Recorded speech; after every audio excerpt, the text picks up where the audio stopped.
December 19th, 1944, inside a converted French army barracks in Verdun, some of the most senior commanders in the Allied forces sat gathered around a long table, and not a single face showed optimism. 3 days earlier, more than 200,000 German troops had smashed into the American lines in the Ardennes. The attack had blindsided Allied intelligence so completely that units were collapsing before anyone understood what was happening. American formations were being overrun, cut off, wiped out. Dwight D. Eisenhower, Supreme Allied Commander, had called this emergency conference to prevent a full-scale catastrophe. The situation could hardly have been worse. The 101st Airborne was encircled at Bastogne. If that town fell, German armor could split the Allied front in two and possibly reach the coast. Eisenhower surveyed the room and asked the question that mattered most. How soon can someone attack north to relieve Bastogne? Silence followed. Generals stared down at maps, doing mental arithmetic. Supply lines, road conditions, snow and ice, exhausted men already fighting. The logistical nightmare of pulling divisions out of combat. Then, George S. Patton spoke. "I can attack with 2 divisions in 48 hours. Heads turned sharply. Some officers thought he was joking. Others believed he was boasting beyond reason. 48 hours to disengage 3 divisions actively fighting, pivot an entire army 90 degrees, move over 100,000 soldiers and thousands of vehicles through winter terrain, and launch a coordinated strike against fortified German positions? Operationally unthinkable, and every man in that room knew it. But Patton wasn't bluffing. He wasn't showboating. He was the only general there who had recognized the danger before it materialized, and he had been preparing for this exact scenario for 11 days. December 9th, 1944, 10 days before the Verdun meeting. At Patton's headquarters in Nancy, France, Colonel Oscar Koch walked into his office carrying intelligence reports that would alter the war's direction. Koch, Patton's G2 officer, was careful, analytical, and deeply alarmed. He had been tracking German troop movements along the Western Front and noticed something everyone else ignored. 15 German divisions had disappeared. Not minor units, full-strength divisions, including several panzer formations with significant armor. They had been withdrawn from the lines and relocated, but Allied intelligence could not pinpoint where. Supreme Headquarters, SHAEF, dismissed the concern. Their assessment, Germany was holding these units in reserve to respond to Allied breakthroughs. Nothing unusual. Koch didn't believe a word of it. He had studied German operational patterns for months. The Wehrmacht did not pull 15 divisions off the line to sit idle. That was not defensive strength. It was offensive capability. Enough force to launch a major blow. He spread his maps across Patton's desk and pointed to the Ardennes, a thinly defended sector where American divisions covered far more ground than they realistically could hold. "General," Koch said, "I believe the Germans are preparing a major counteroffensive, and their target is the Ardennes." Patton studied the maps while Koch explained his reasoning. The Ardennes were the Allies' weakest sector. 4 U.S. divisions were stretched across a front that should have required 12. The terrain was rugged, forested, with narrow roads that were nearly impassable in winter. SHAEF dismissed it precisely for those reasons, too difficult to attack. But Koch reminded Patton of something everyone should have remembered. In 1940, the Germans had done exactly that, attacked through the Ardennes and reached the English Channel in 6 weeks, toppling France. And Koch had more signs. Increased German radio traffic, prisoners mentioning new units, civilians reporting unusual movements behind German lines. Patton asked him straight, "If you're correct, when will the attack come?" Koch didn't hesitate. Within 2 weeks. Patton immediately phoned Omar Bradley, his superior, and laid out Koch's analysis. Bradley listened, but remained skeptical. SHAEF's intelligence disagreed. The war seemed nearly won. Germany appeared spent. A major offensive seemed impossible. He told Patton not to worry. Patton hung up, turned to Koch, and after a long silence gave a single order: start planning. Over the next 10 days, Patton's staff worked behind closed doors on something almost no one understood: 3 fully developed contingency plans for countering a German offensive in the Ardennes. Every detail was mapped out: routes for trucks, fuel storage, artillery relocation, infantry assembly points, scheduled movements measured to the minute. If the Germans attacked here, Third Army would execute Plan A. If they struck elsewhere, Plan B. If circumstances shifted again, Plan C. Patton's officers suspected their commander had lost his mind. Third Army was pushing east into Germany. Why prepare for a crisis 100 miles away? Because Patton trusted Oscar Koch's instincts more than SHAEF's optimism. On December 12th, Patton gathered his senior commanders. He ordered them to be ready to disengage quickly, but he did not explain why. He simply told his commanders to be ready. No explanations. No context. They exchanged confused glances. Disengage from an offensive they were currently winning? It made no sense. But they were Patton's officers. They obeyed. By December 15th, Patton's Third Army was the only major American force with fully developed contingency plans for a German strike in the Ardennes. Every other Allied formation along the line was focused on its own sector, convinced the war would be finished by Christmas. 5:30 a.m., December 16th, 1944. German artillery suddenly erupted across an 80-mile front. Thousands of shells rained down on American positions. Then waves of infantry advanced. Then came the tanks. 3 German armies, more than 200,000 men, slammed into only 4 U.S. divisions. The Americans were outnumbered nearly 4-1. Units that had been placed in the Ardennes specifically for rest now found themselves fighting for their lives. Communications collapsed. Commanders lost contact with their battalions. At SHAEF headquarters, the initial reports were brushed aside as a minor counterattack. It took hours before the reality sunk in. This was a major offensive. At Omar Bradley's headquarters, the reaction was disbelief. German forces weren't supposed to be capable of this. Allied intelligence had assured everyone that the Wehrmacht was too depleted to mount such a strike. The 106th Infantry Division, newly arrived and positioned in a quiet sector for its combat introduction, was nearly wiped out. 2 entire regiments surrendered, the largest mass surrender of U.S. troops in the entire European war. But at Third Army headquarters, the reaction was different. Patton received the first reports, turned to Oscar Koch, and said, "You were right. What's their objective?" Koch scanned the information. "Bastogne. They need that road junction, then they'll push for Antwerp." Patton nodded. "Get me General Gaffey. We're executing the contingency plans." While every other American headquarters struggled to understand what was happening, Patton was already issuing orders. Third Army began pulling back from offensive operations in the Saar region. Other generals would spend 3 days trying to formulate a response. Patton had formulated his response 11 days earlier. December 19th, the emergency meeting in Verdun. Eisenhower gathered every top commander. The situation looked catastrophic, yet Eisenhower opened with a statement that caught the room off guard. "This situation is to be regarded as one of opportunity for us, not disaster. There will be only cheerful faces at this table." He recognized something important. The German army had moved out of its fortifications. It was exposed. If the Allies could react fast enough, they could turn a German offensive into a German defeat. But rapid reaction was the problem. Units were scattered everywhere. Logistics were scrambled. The maps on the walls looked hopeless. That's when Eisenhower asked, "How soon can someone attack north to relieve Bastogne?" Again, silence.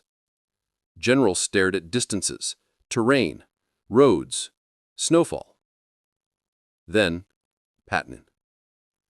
"I can attack with 2 divisions in 48 hours, 3 in 72. The room froze. Patton was famous for boldness, but this wasn't bold. It was insane.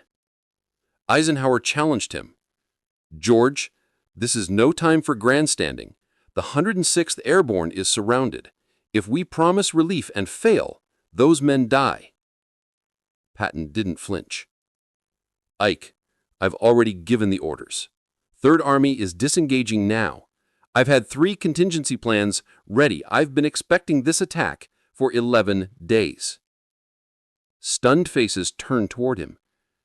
Expecting it? When SHAEF itself had been blindsided? Eisenhower studied Patton. He knew him well enough to tell when Patton was bluffing. Patton wasn't bluffing. All right, George. Get moving. Patton left the meeting and made a single phone call to his chief of staff. Play ball. Those 2 words triggered plans that had been sitting ready for 11 days. Within minutes, orders echoed through Third Army's communications network. The 4th Armored Division began turning north. The 26th Infantry Division followed. The 80th Infantry Division prepared to disengage and redeploy. Pre-positioned truck convoys rolled forward to load troops. Artillery units began shifting batteries.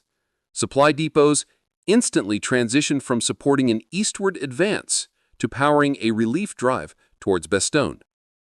More than 133,000 vehicles would have to move across frozen roads, snow, and ice.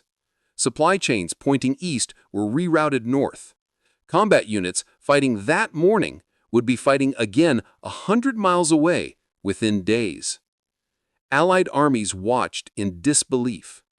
While they were still struggling to understand the Ardennes disaster, Patton's Third Army was already in motion. Every route calculated, every fuel depot staged, every timeline rehearsed. Patton wasn't performing a miracle. He was executing a plan. The movement began late on December 19th and did not stop. Imagine shifting an entire army, not a battalion, 100,000 men and thousands of machines twisting across narrow winter roads, converging on a new battlefield at the precise hour required. Vehicles froze. Men suffered frostbite, but the march continued relentlessly. By December 21st, the lead elements of the 4th Armored Division were in position. They had traveled more than 100 miles in under 48 hours, through the worst winter Europe had seen in decades, all while pulling out of active combat. On December 22, Patton's Third Army launched its attack.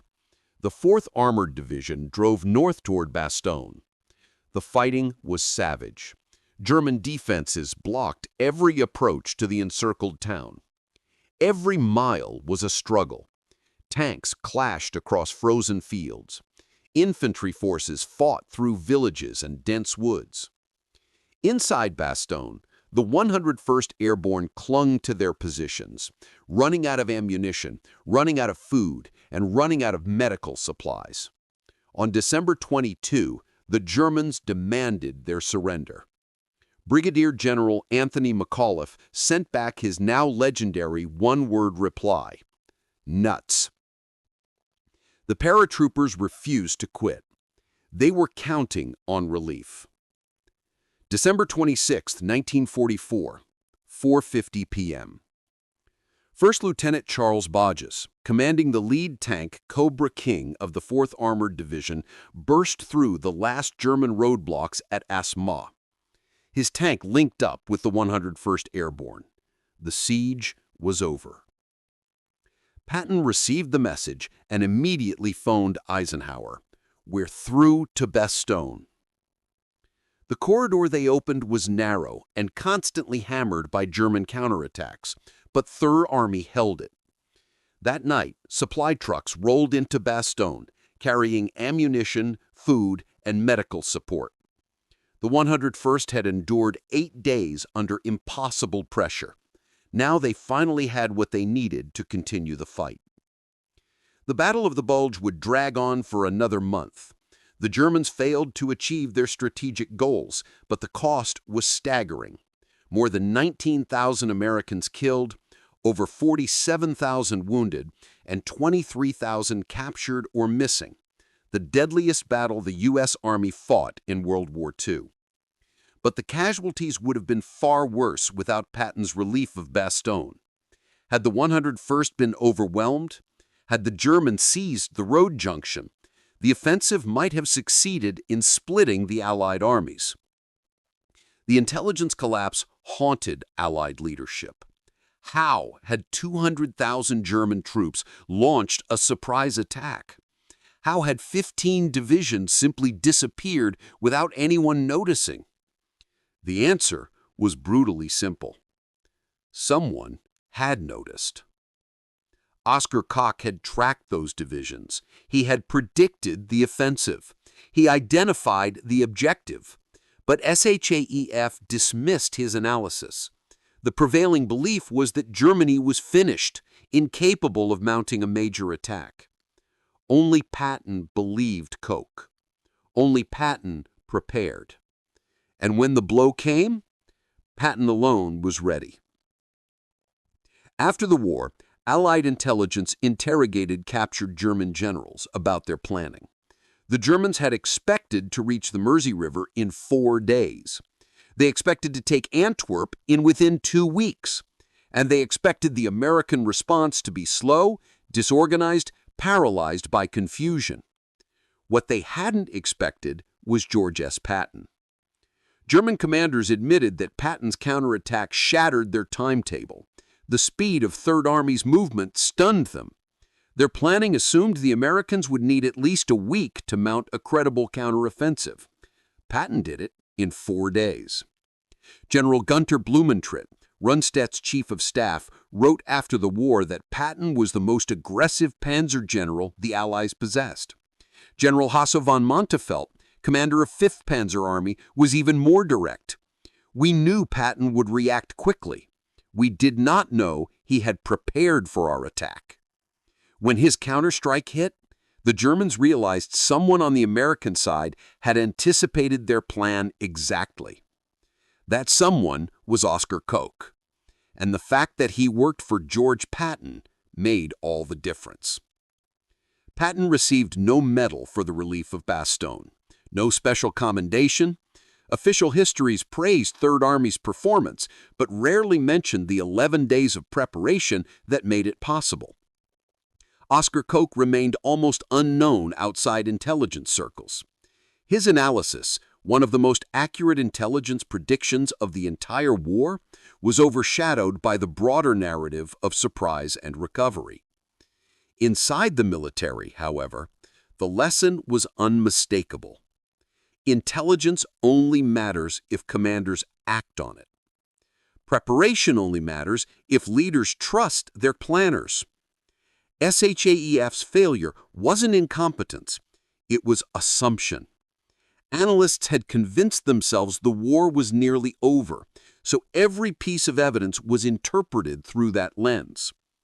Koch approached the situation differently. He didn't assume anything. He asked what the facts actually showed. But accurate intelligence alone wasn't enough. Bradley was briefed. SHAEF saw the reports. Everyone received Koch's warning. Only Patton chose to believe it. Only Patton prepared in advance. At the Verdun meeting, when Patton said 48 hours, the other generals stared in disbelief. They thought he was bragging. He wasn't. He was telling them something they should already have understood. The Battle of the Bulge was a failure of intelligence at the highest level, but it was also the story of one commander who recognized a truth no one else would acknowledge. Patton was the only general ready for the Ardennes, not because he was lucky, not because he was reckless, but because he was prepared. And in war, preparation is everything.